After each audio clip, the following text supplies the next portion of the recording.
Harvey H. Come from California originally. Moved down here to Texas 2006. Ex-military.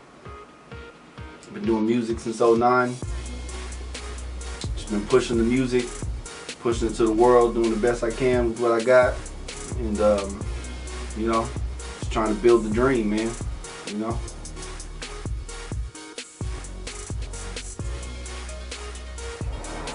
There were a lot of mitigating factors. I was in a city, Stockton, California, that was a rough city to grow up in. There wasn't a lot of promising things coming out of Stockton. There was a lot of gang violence, a lot of things going on in that city, man. I was, you know, just trying to find a way that I could do something positive in my life. And I'll say that the military brought something for me that I probably wouldn't have had otherwise. I had decided to do the military because I wanted to better myself, college-wise. You know, the schooling money that you get behind it, which you pay into, but I was in a position to where I did what I had to do, and I wanted to try to build myself into something. And I feel like the military structure can provide some things.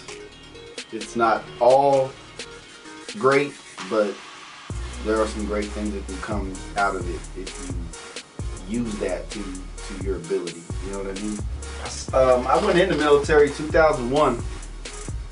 I had some things going on family-wise. I lost a brother, and I decided to go ahead and make the jump, man. And, I left for Fort Sill, Oklahoma in 2001.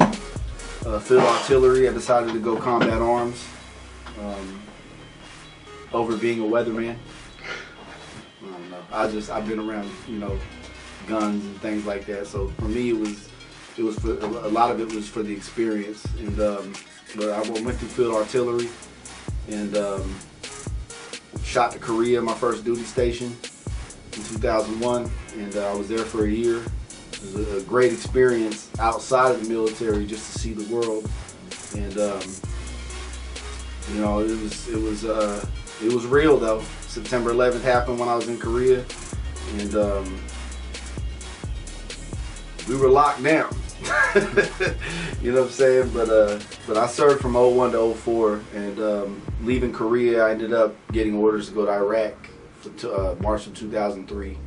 And I was in Iraq from March 2003 until just about October. Right at the end of September, I left, right after the Qassam.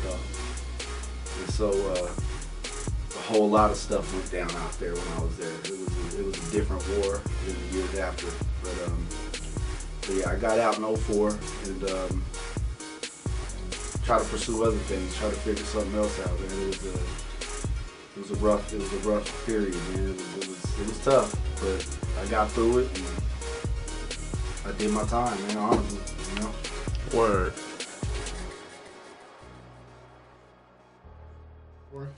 Absolutely. Really? Yeah, man. I still deal with it to this day. There's a lot of things that I did, a lot of things that happened out there that they still affect me to this day. Yeah. I mean, I deal with it. I go through the VA. They do the minimal. But a lot of it is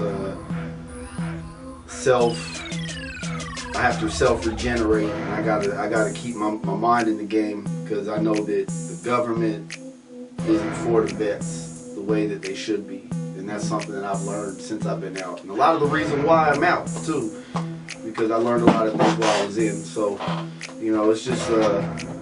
Do you think you would have possibly made the military a full-time career? At one time, it was an option. But like I said, I seen and did a lot of things in Iraq, and there was a lot of things that I didn't agree with. I was under contract. I did what I had to do, and when that was done, and they gave me the opportunity to come home, doing first thing smoking. to be honest with you, I've always been a fan of music. I always listen to music, and I used to beatbox. Like that was one of the things I used to do in high school. Excuse me. For sessions, you know, cats wanted to freestyle this and that. They'd always come and holler. They used to call me Beats by the Pound back then, and a lot of people don't know that I used to beatbox. And so you know, I was always exposed to the hip hop culture. I never thought of myself to be an artist though, but I listened for a long time, and you know, it took a while for me to understand that there was an artist in me. I didn't even write my first song until 2008, and the people that I was hanging out with at the time were like, "Yo, you can spit, man. You can write." You know what I'm saying? And I didn't really think anything of it. You know what I'm saying? But I actually did a song with a couple people, and like the response back from a lot of people were like, "Yo, you can spit. I like what you're spitting. I like how you put it in words." And so from 2008 on, I just started writing, and so it was a release for me too. I learned that over time. Well, freedom of speech actually kind of ties into everything I've done thus far. It's more or less the whole process of life up to this point for me.